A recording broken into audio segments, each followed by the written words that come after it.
Welcome to the First Responder Wellness Podcast. This is episode number 77. I'm your host, Conrad Weaver. Thanks so much for joining me today. My mission, as always, is to bring you content that inspires you to live a life of wellness because, as I often say, wellness is not optional. If you want to be at your best, serve your community at your best, you first have to take care of you. This show is brought to you by PTSD 911, the award-winning documentary. If you want your team to begin talking about wellness, this film needs to be in your training schedule. Order it today for your agency at ptsd911movie.com/toolkit. That's ptsd911movie.com/toolkit. My guest today is someone who spent decades wearing the uniform, navigating the pressure, the pain, and the purpose of a life in law enforcement. Tim Eggebraaten isn't just a former police chief, he's a storyteller, a musician, and an advocate for mental wellness in the first responder community, and a pretty amazing guitar player. In this episode, Tim shares how the job began to take more than it gave, and how one unexpected encounter with a man named Norman shook him to the core and changed the way he saw people, policing, and himself. So stay tuned for our compelling conversation.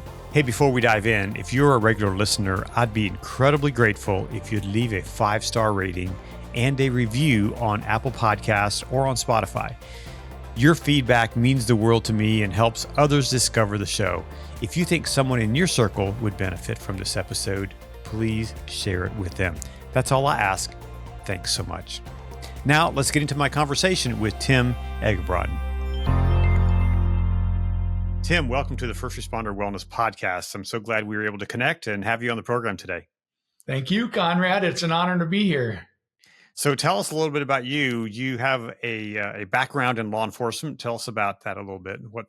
How did you get into law enforcement and what was your experience there? Yes, sir. I was born and raised in northwest Minnesota, a small town called Fisher, Minnesota, about 400 people. And I knew in kindergarten that I was going to be a police officer. It was a calling for me. Wow, kindergarten. Oh, yeah. And I just reconnected with my kindergarten teacher like 2 summers ago. Wow. And that's one of the first things she told me. She said, I knew you were going to be a police officer.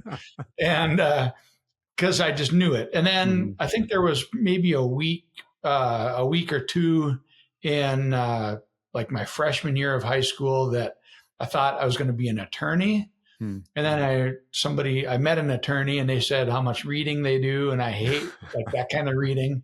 So I went back to wanting to be a cop. And so I started working in corrections for 3 years in Moorhead, Minnesota, right next to Fargo, North Dakota, and did that for 3 years, loved it. But I got my first police officer opportunity on Wednesday, July 1st, 1992 for the city of Detroit Lakes, Minnesota. And that's about an hour east of Fargo, North Dakota, and small town, about 8,000 people. And originally I was going to do like a year here in Detroit Lakes, get some experience, and then apply at a bigger agency. Because at that time, there were hundreds of people that were applying for even like just to get on a list. And so I was applying everywhere, doing the shotgun method of just applying, throwing my name out there. Got the job in Detroit Lakes with the full intention of giving them a year and then moving to a larger agency. And after about 2 weeks, my wife and I recognized we were home. I mean, we love it here. There are 412 lakes within 25 miles of our house. And so my wife and I bought our home that we're in now when I was still on probation with the police department. So it was like, am I going to make it or not? But I had 25 amazing years with the DLPD, did everything in the department except for being a school resource officer. And so I was a canine handler. I was an investigator and sergeant and patrol, did it all. And the last 5.5 years of my career, I was police chief in our agency. And we had 14 officers at that time and amazing rock star cops. And but by that time, I had already started to feel that crust that started to develop. And really into the us versus them mindset. And, when I was a night patrol officer, it was like, let's go, go, go. And it was us, meaning the night shift guys and myself, against them, who was everybody else, including our administration. And, the chief had forgotten what it was like to be a cop. The sergeant was clueless. And, just that us versus them. And that's not me, but it was becoming me. I was becoming a product of my environment. And yeah, so I retired in 2016 at the age of 50. And 55 is the optimum age for your full pension. But I knew at 48 that I wouldn't live to see 55, because it was, and again, I had a great staff, worked with true heroes. And, but the job was sucking the life right out of me. And at 48, I remember talking to my wife and involved our 3 sons and said, I'm not going to keep going to 55. I don't know numbers that well, and like what kind of difference financially that would make. And it didn't matter. I thought, I'm not going to even live to see 55. And so I retired at age 50. And then I found speaking and sharing my story, sharing the good, the bad, the ugly with other organizations. And I became a professional speaker, and I've been an entertainer all my life with music. And so I continue doing that too. But it's been a wild, beautiful ride. And I still bleed blue, my law enforcement brothers and sisters, even though I've been out of the game for about 8 years. I'm always slowing down when I see them on a traffic stop and hoping I can swing into action if needed. And yeah, so that's me in a nutshell, my brother. I've talked to a lot of people in law enforcement over the last few years, and some from very large departments. In fact, I just had a conversation with a woman yesterday that she's going to be on the podcast here in a couple of weeks. She's from Chicago PD. And so very large organizations like that. And so you come from a much smaller, city, town.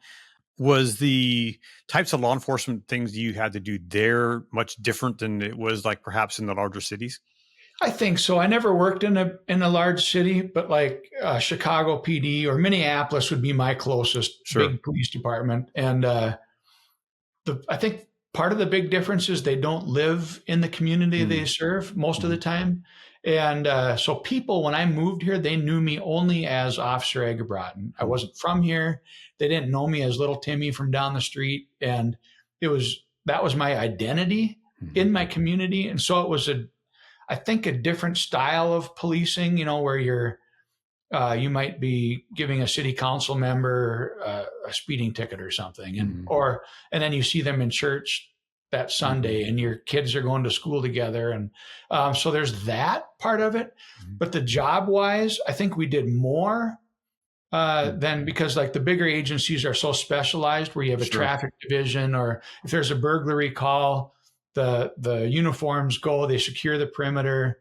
They go in, maybe the SWAT team comes in, and where here we did it all. And even as chief of police, it was not uncommon if our guys were busy that I would go write an accident call or help out on a medical call, or go help arrest somebody, or mental health issues or whatever. And so we did it all from the start of the call, the investigations, the follow-up, and go to court and testify. And we did all of it. And I loved that diversity of it, because I could be helping a person unlock their car, that they lock their keys in there, and then literally go from that to burglary in progress, and then get half of my hamburger down and go to a domestic.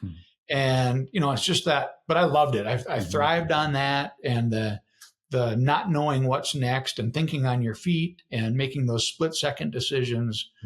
And this was before any body cameras, of course. And we got some dashboard cameras that changed a little bit of things, but it actually helped our officers. And then I think now they're wearing body cameras, and it's different.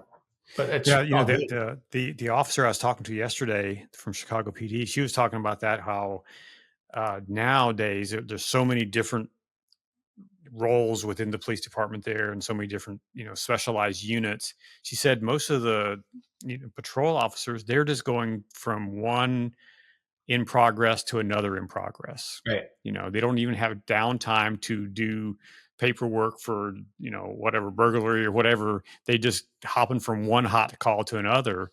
Yeah. And that stress load is really high.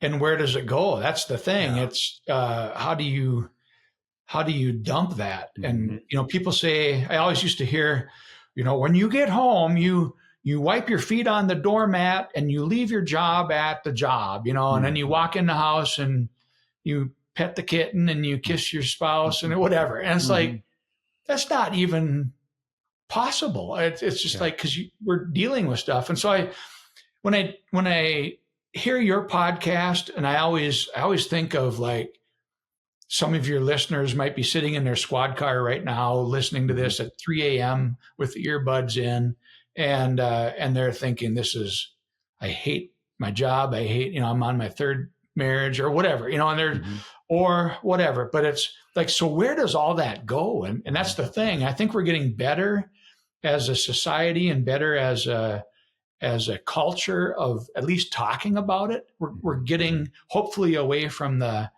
suck it up, buttercup. This is your job. What'd you think? What'd you sign on for? We're getting away from that and more like, yeah, that call sucked. How you doing? And I remember doing CPR on a baby one time, and the baby was already deceased. But for 6 months afterwards, I had the taste of blood in my mouth from doing CPR on this baby. And the night after, I went into work, and because that's what you do. And one of my partners said, hey, how you doing? I'm like, what do you mean?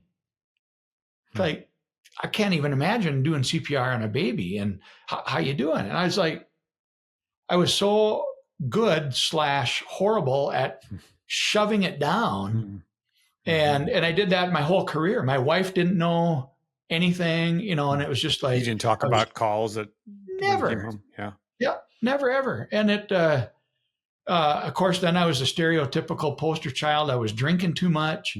I was the zombie at home, like with the TV on, just trying to silence my mind. And I was overweight. It was just not a healthy environment. And, but that's the key, is like, at least to start talking about it. And to have a podcast like yours where you can start the conversation, continue the conversation, and get men and women who are out there on those front lines, at least to think that I'm not alone. I'm not the only one that feels like I'm an alien here, and I'm seeing crap that I hope and pray nobody ever else has to see, but I'm seeing it and I'm dealing with it, and how am I going to find a healthy outlet for that? Whether it's, for me, it was music. I started playing in a one-man band, and because otherwise my identity was the cop. And so people would see me playing my guitar and singing Brown Eyed Girl, and they'd be like, oh, I like that song. I hate cops, but I like that song.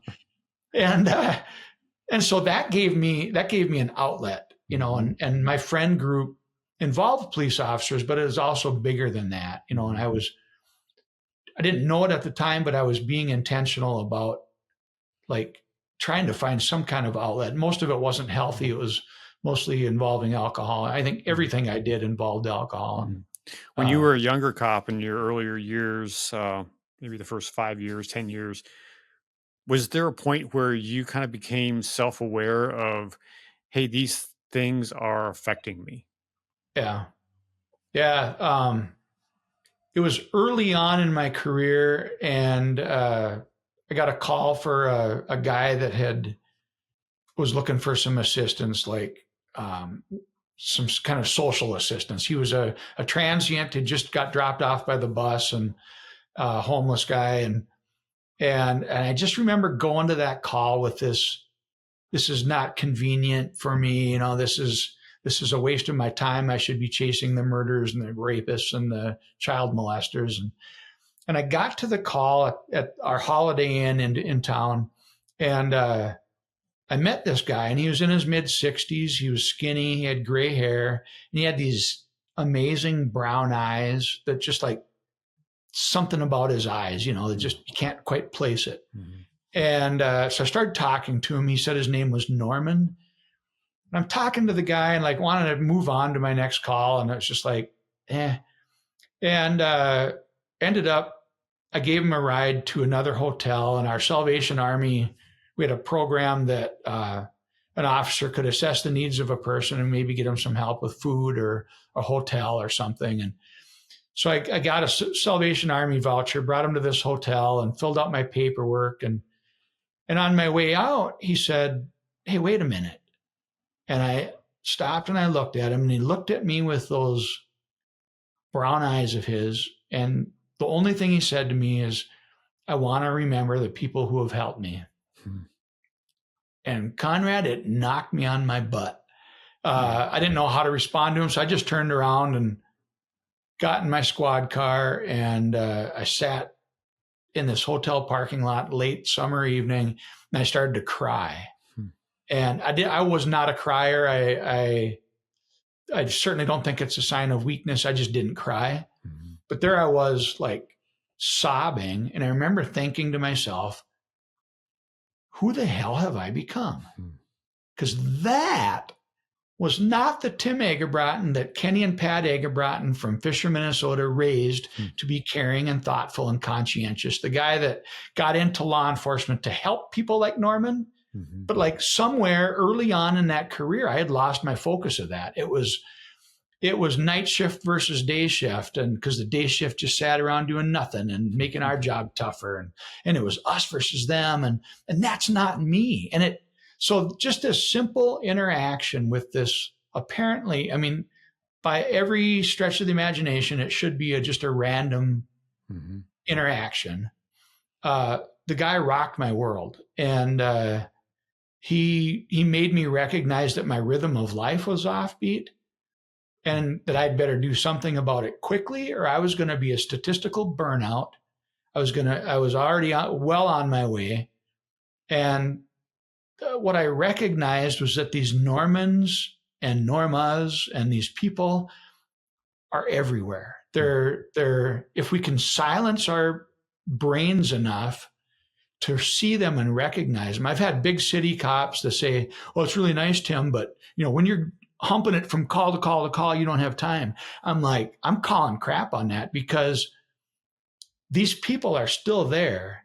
And if you allow them that opportunity to make a difference in your life, and then I flip it around on myself and I flip it around on them, that each and every one of us has an opportunity or an obligation to be that person for other people, that Norman or that Norma for somebody else, to be that person that other people watch and see. And they say, "You know what? I don't even know what it is about that person, but yeah, something about them makes me want to be better. I can be better. I need to be better." And that's the beauty of this medium that you're doing right now, this podcast. You have no idea who you're reaching. Right. It could be just a random. And I seriously, I use air quotes for random. And I say that Norman was this random guy because I don't believe in that one bit. I think everything's got a purpose. I believe in a higher power. And I believe that people are put into our lives constantly. And it's not a mistake. Events happen for us and not to us. Yeah. So when you sat there in your car and you were crying after this guy told you this, what did you do from that? Did you make some changes in your life to get yourself into a better place? I started to, and then like anything, you start doing something, then you slip and you go up and down. But his image has stuck with me. And this was probably 30 years ago now. And but so I went home that night. One of the things that I remembered about our interaction was he lost his jacket. I have a closet full of jackets. And so the next morning I got up and I was just I couldn't stop thinking about him. So I grabbed a coat and I just got in my personal car and I went to try to find him, and he was long gone. And, but I keep going back to that in my mind And then as I continue to grow, like all of us do, hopefully get wiser as we get older, life events happen. And then you can use events like that as an anchor. And you can kind of go back to that. Like, how can I be a Norman for other people? Or how many Normans have I blown off today by not even giving them and I'm not saying that it's not feasible to give everybody $100 or give them your jacket or whatever, but these people, it could just be holding the door open for them, or maybe they're just smiling at you, or maybe it's hey, I like your haircut. Did you get a haircut or whatever? I mean, just stuff like that. So I was more intentional, and it made me realize that, my rhythm is way off. And so I started, when I would find tactics to help me feel better, get me off the couch, because I'd get into these deep funks like for weeks, and I'd just be, just have no energy. And so I would start to find things like mindfulness and meditation and exercising and cutting back on the alcohol. It wasn't until I was 51 that I quit alcohol completely. So I was out of law enforcement, but I feel like our lives are like these puzzles and these pieces. So like Norman was just one piece of that puzzle put into my life. And the picture wasn't still very clear, and it's still not 100% clear, but when I put other pieces next to it, and mistakes, they're puzzle pieces, and meeting people and experiences, then you kind of take a step back, and that picture starts to become more clear. But that Norman puzzle piece was profound, and he rocked my world. And there's a whole lot more to Norman's story than I'm telling right now, but I actually found him. He had already passed away, but he was a Korean War veteran. And I had this image in my mind that he was just some crazy guy. And talked to a family member of him when I was working on my book. And she said, no, he really was an inventor. And I had thought he's just some wackadoodle, and he certainly suffered from some mental health issues, but it's amazing how one interaction like that can really impact the course of your future, and think about all the people that, especially, first responders, they deal with the Normans every day in a way. Yeah. And how those interactions can be life-changing for those people. Right. Good or bad.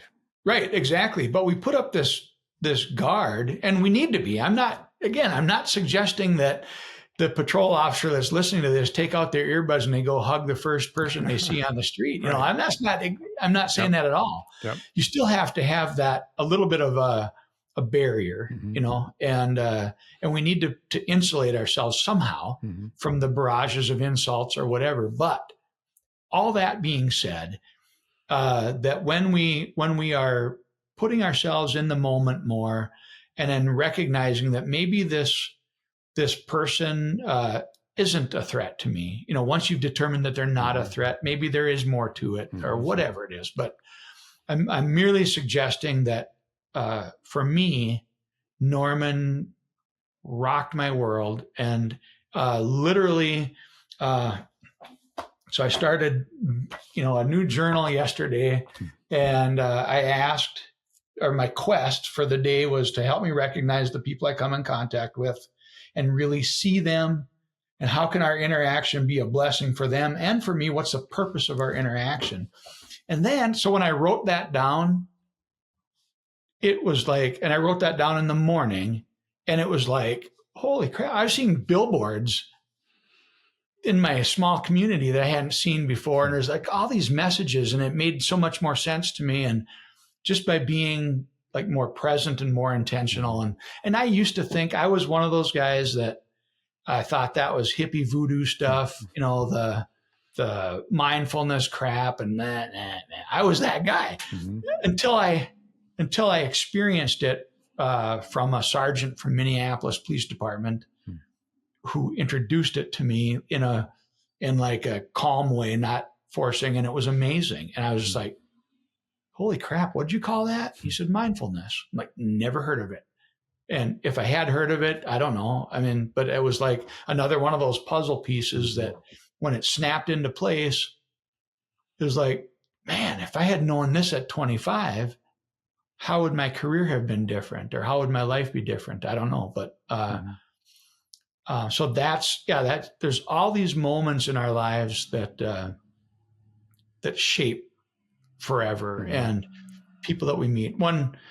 About 10 months into my chief of police career, one of my best friends and partners of 19 years died by suicide. And so I was a brand new police chief. He had talked to me a couple weeks before. He was thinking about leaving law enforcement. I supported him. And then he poked his head into my office. He said, I'm going to stick around. And I said, well, I was joking with him. I said, hey, if there's anything we can do to make your stay more enjoyable, let me know. And he said, I don't hate it here, but if I didn't go to work tomorrow, if I didn't have to work tomorrow, I'd be okay. And, of course, then after his death, after his suicide, my mind is going right back to those events. And like, should I have seen something? Should I have paid attention and played the what if game? But his death, his daughter is my goddaughter. And, so we were very close. And his death was another one of those big puzzle pieces that really made me stop and reflect, like, what am I doing? How am I showing up? How can I be there for his kids as they grow, and my kids, and how can I be there for others? And what am I doing to take care of myself? And that his death was that puzzle piece that made the picture look a little more clear, and I wanted to look at it even more clearly. And it just really made me evaluate, my career and my life and all the stuff I was shoving down. I went and saw a psychologist. It was life-changing. I had all these moments that were like, had I not done these things, I seriously don't think you and I would be having this conversation today. I wouldn't be around. As you moved up through the ranks and you started having more responsibility, and then you started seeing some of the kind of behind the curtain in leadership and what goes on in administration and all that, how did that change your perspectives on law enforcement, and how did it change your perspective on people? Yeah. Oh, it was huge, because I think we all sit in whatever position we're in, and like, especially in law enforcement, because that's the world I know. But like when you're a rookie patrol officer, everybody's an idiot. The chief's an idiot, the sergeant's an idiot. And once in a while you get a good sergeant that's not so much an idiot, and that's what you say, oh yeah, he's an idiot. And then you become a sergeant, and then it's like, okay, well, maybe the Sarge wasn't an idiot, but that chief is still an idiot. And so then, as I kept going through the ranks, and when I became the idiot in the chief's office, then it was like, oh, okay, well, I get it now, because the chief has to think more globally. And I had officers that I'd worked with for 20 years that, like, a month after I became police chief, they started that us versus them with me. I was them all of a sudden. And I was like, whoa. Nothing's changed. What are you doing? In the union, they're like going through the policy manual all of a sudden with well, you could screw us on this policy. I'm like, what the hell are you talking about? I grew up with you, and it just floored me that now I was part of being them, and they were still us. And so it forced me to think more globally that, yeah, I love my officers. I would have died for my officers, literally. But I still had to look at the budget. And because I kept thinking of the 85-year-old woman on a fixed income in our city of Detroit Lakes, that it was her taxes paying our wages. And so when the cops would come in and they say, well, we need more cops, we need new guns, we need whatever. I'm like, okay, you're not wrong, but help me develop a discussion to that 85-year-old woman on a fixed income and tell her that she needs to give us a raise because XYZ. Maybe it's legit. Maybe it's just that we're having a pity party, that everybody's picking on us, that there's too many thems out there. And so it really made me appreciate other people. And even I used to have a big thing about like facial tattoos. If I saw somebody with neck and facial tattoos, my mind would automatically think that I knew everything about that person. And then as I grew and matured, I started thinking, I bet there's more to that person. And so I started asking them, like I'd go up to these random people and I'd say, hey, I got to ask you, do you remember what your first tattoo was? And the look on like 100%, everybody, they stop and they're like, what now? Who's this clean cut white dude talking to me? And old guy.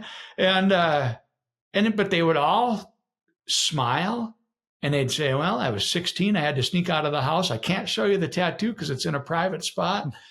But it totally humanized them for me. And it put them in a completely different perspective that wherever they got their tattoos or what, and each tattoo meant something to them.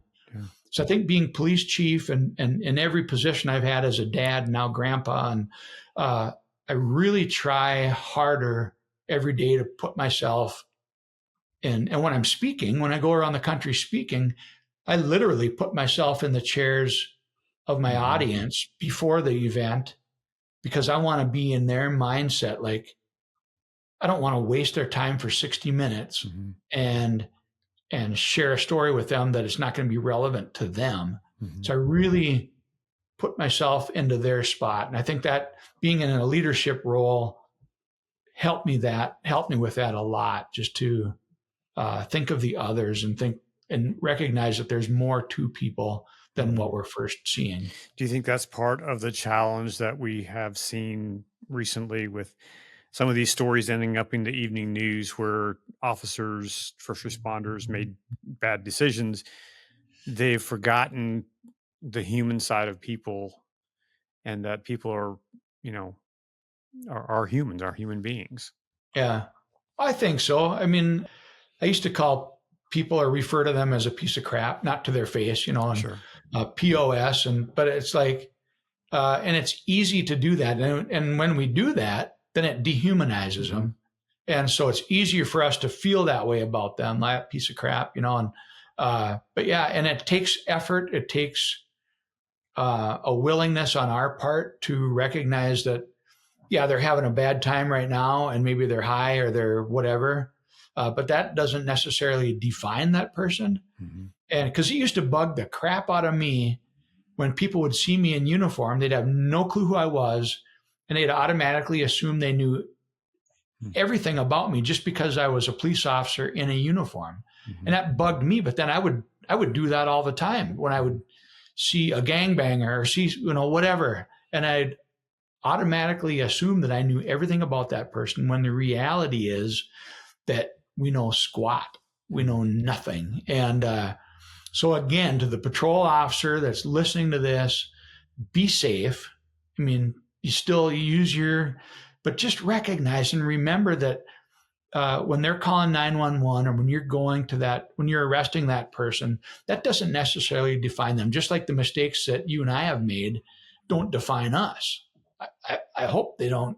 I hope people aren't saying, if I can, I just got a call a week ago from a guy that I'm familiar with. He's from our community, but his daughters are like my son's age, so I kind of knew who he was.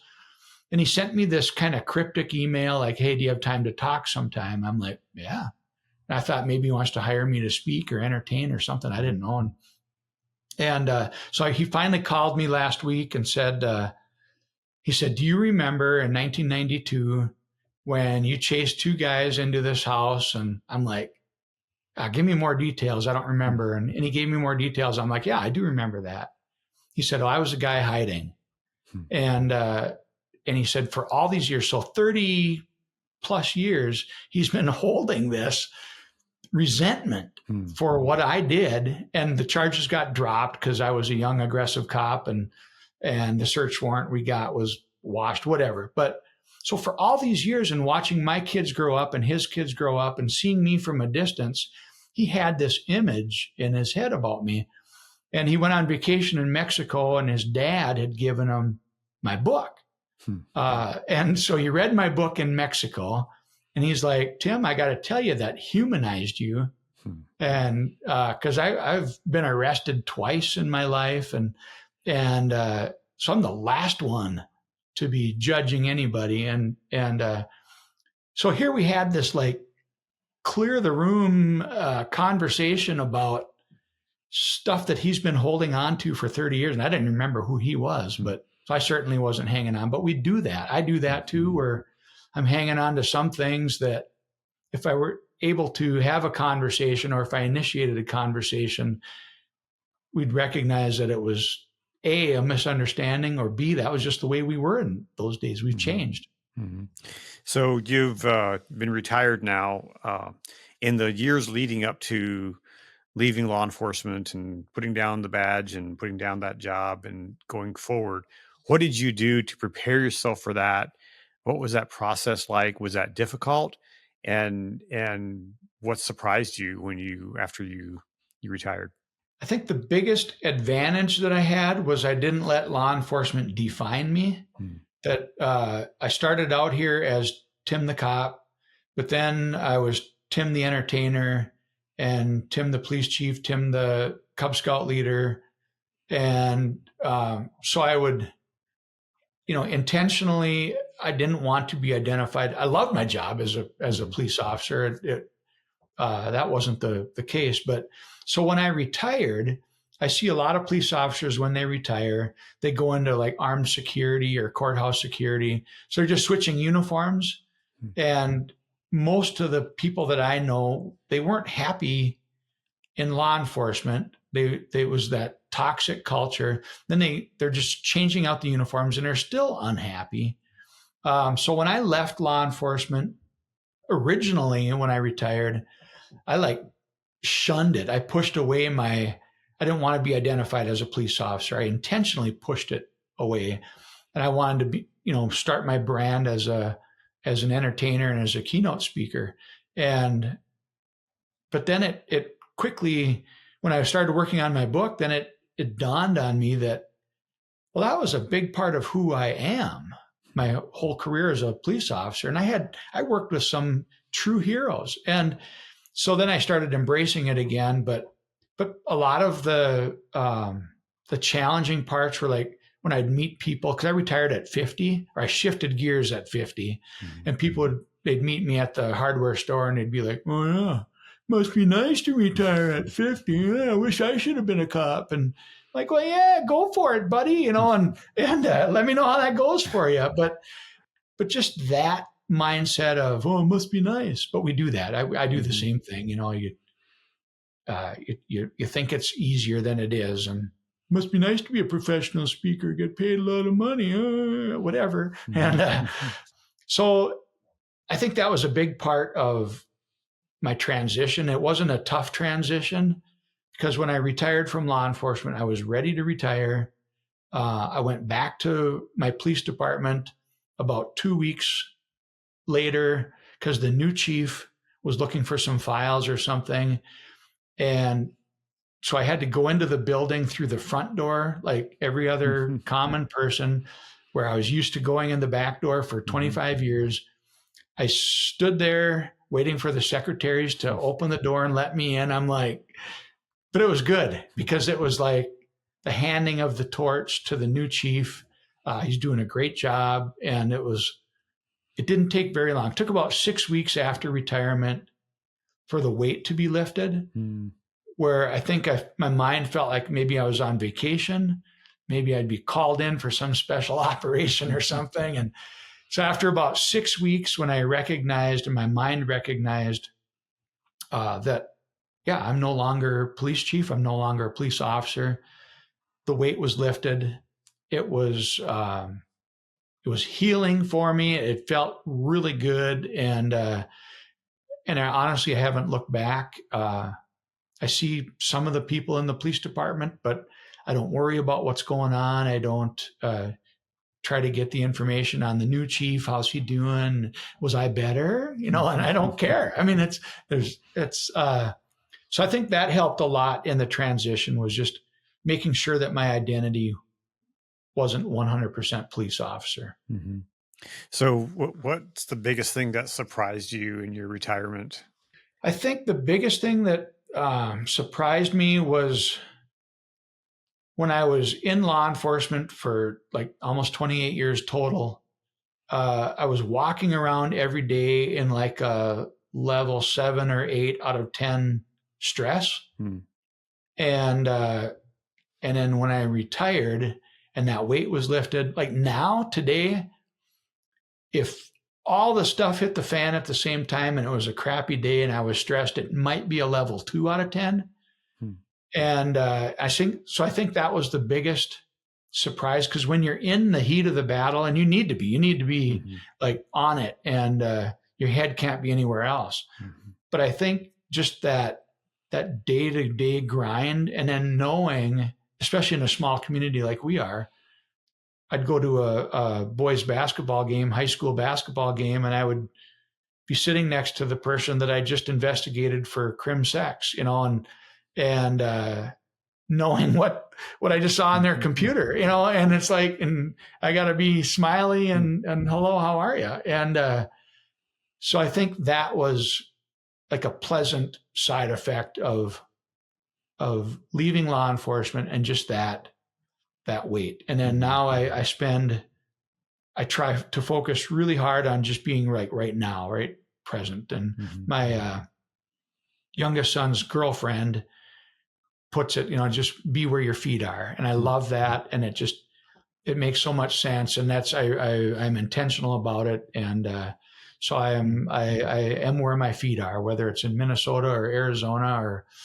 on a podcast or playing a gig somewhere for a retirement party. I want to be present. Yeah. Statistics show that people in law enforcement specifically live usually 20 years less than the average citizen. And so many in law enforcement and first responders in general retire, and within a few years they're gone.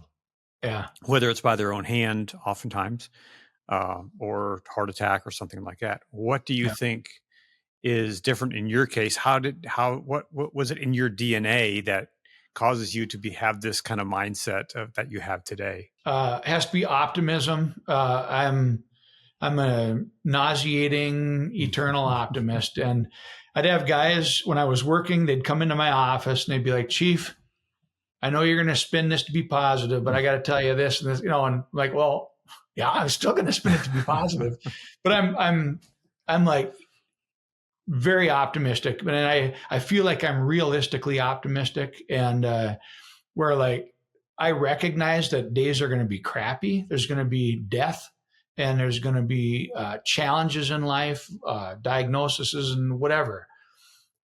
But the optimist in me recognizes that that's temporary, that I've already been through a lot of crap, and I'm going to go through more crap. And so to tell you how much of an optimist I am, Conrad, in 2014, no, I take that back. 2018, I did 3 wedding dances. I did a whole bunch of gigs, but I was doing 3 wedding dances and playing, and we were having a blast. And I went to the brides and I said, "Hey, how about booking me for your 50th wedding anniversary?" And we're having so much fun. And they said, "You bet." So I charged them 2018 rates.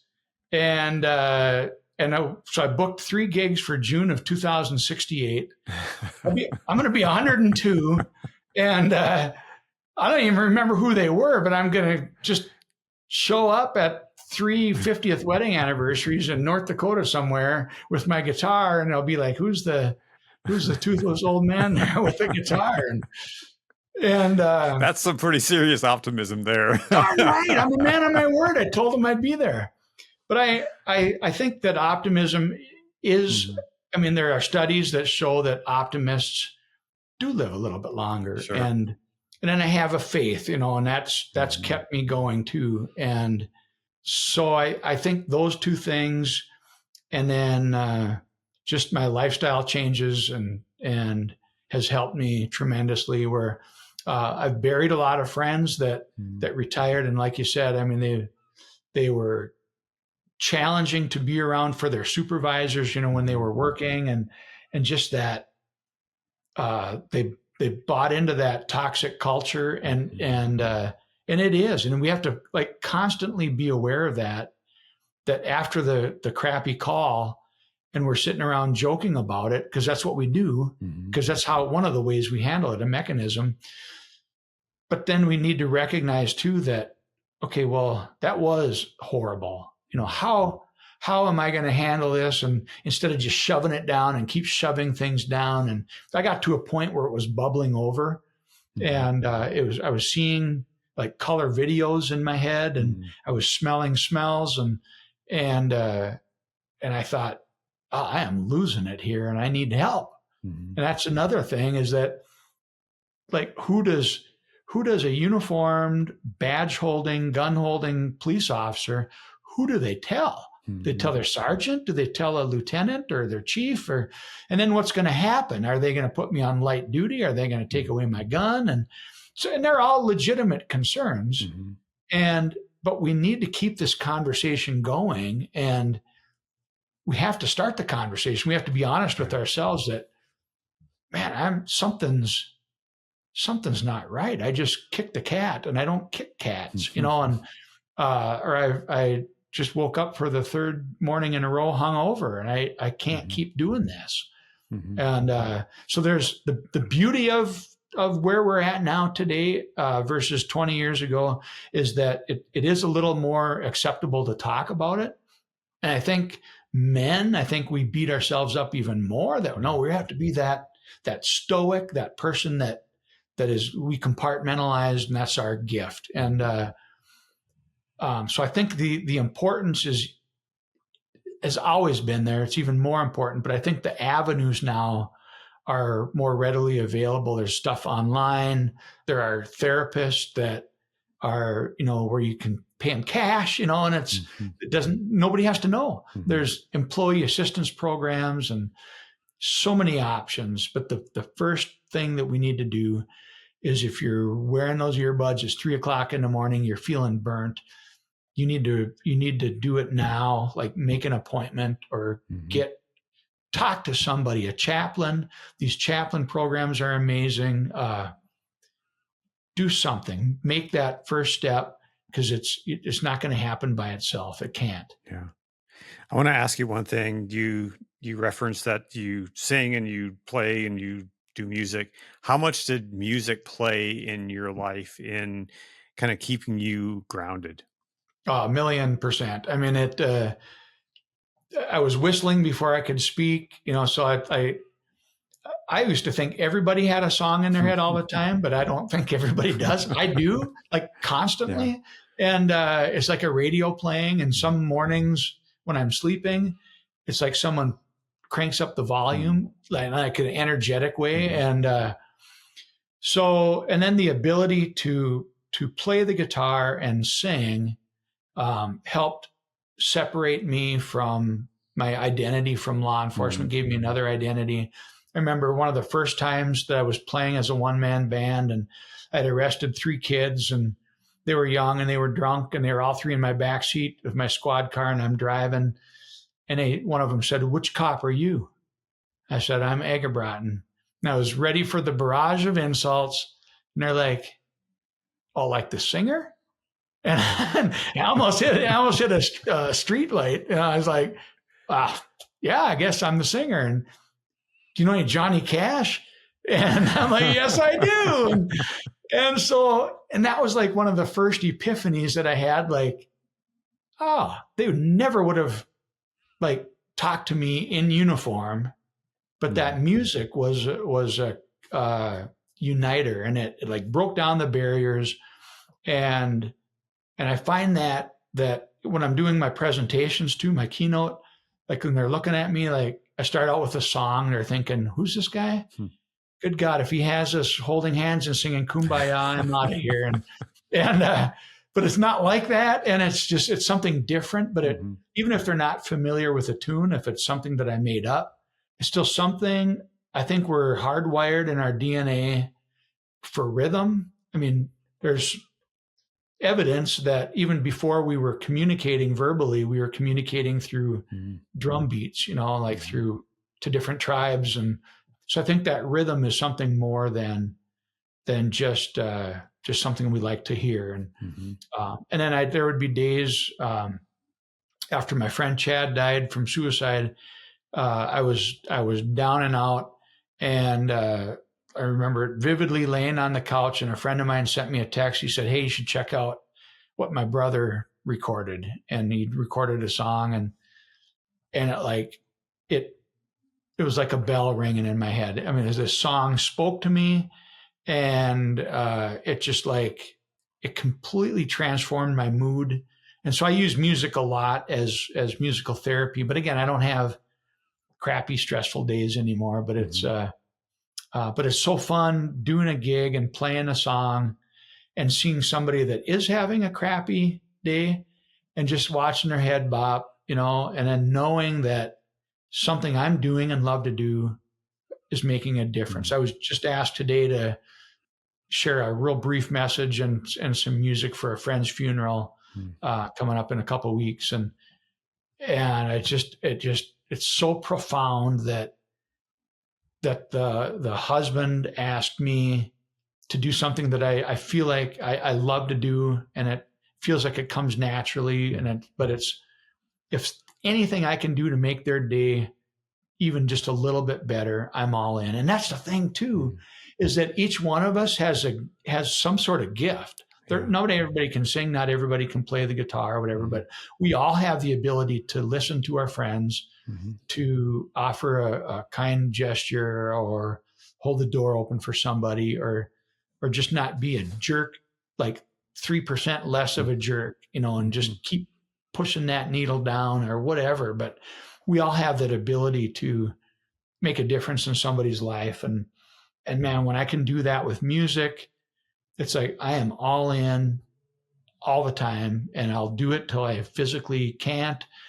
And then I'll keep doing it, because Willie Nelson is 90 something and he's still doing it. Go Willie. And you got a gig to do in heck yeah, 102, baby. I'm kind of relate to that optimism, because I'm the internal optimist in my family. And I've told my kids, I said, look, you're going to have to put up with me until I'm over 100 years old. So just deal with it. Okay. Yeah. Got stuff to do, man. Got stuff to do. That's right. Yeah. So tell us a little bit about your book. Where can we find it, and how can people get in touch with you? Oh, thank you for asking. So the book is called Find Your Beat, Walk in the Rhythm of Life. And it's on Amazon. It's 132 pages. So people are telling me it's a quick read.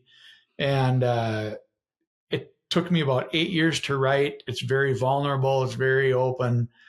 And it's anywhere you buy books. Any bookstore can get it if they don't have it. And it's on Amazon. It's on Kindle. But it was scary to write, and it was even scarier to publish, because my wife was nervous, because it involves our life and involves her. And she's like, I don't know, do we want people to know that you got arrested? And I'm like, I don't know. I think so. And I think it's important. And so when it was going to the publisher, we hit enter together. And my wife and I hit it, and we're like, okay, we can't, there's no going back now. And I was scared to death. And when it's been out a little over a year now. And when it first hit the availability in the market, I was like scared to death. And then about 3 days after it was available, I got a call from a police chief from a pretty big agency. He said, brother, thank you. I needed this. And so that lifted the monkey off my back. The pressure was off. It's like, well, I sold one book. He liked it. It made a difference. I'm done. And now I'm getting messages literally from around the world. And it's just like, it's so humbling to know that somebody's reading my book. And I've never given birth, obviously, but I feel like I gave birth to this book. I mean, it's got its own living, breathing organism now. And I talk a lot about Norman. I talk about my family life. I talk about the screw ups I made, and it's funny and it's sad and it's all of that. And it's like all of our lives, where all of our lives are funny and sad and heart wrenching and glorious all at the same time. So what's one final word to the folks listening? What would you say to them my mother's motto was always, I am, I can, I will. And that's a motto I've internalized, and I believe that I am, that I can, and I will. So to your listeners and to anybody that happens to hear this, just remember that you are, you can, and you will. That's awesome. Well, thank you so much for being on the program today.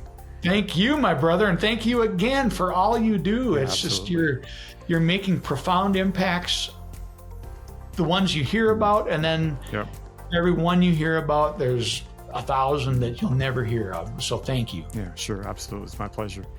Hey, if you want to order Tim's book, there's a link in the show notes below, so check it out. Thank you for sticking around and listening. Also, please be sure to visit our website for the latest updates on upcoming PTSD 911 screening events around the country. See if we're coming to a city near you, and if not, let's connect and work together to bring an event to your community. And please remember, you are not alone. If you need someone to talk to and don't know where you can turn, please dial 988 for help. Until next time, be well, take care of yourself and those around you, and go out and do something great in the world.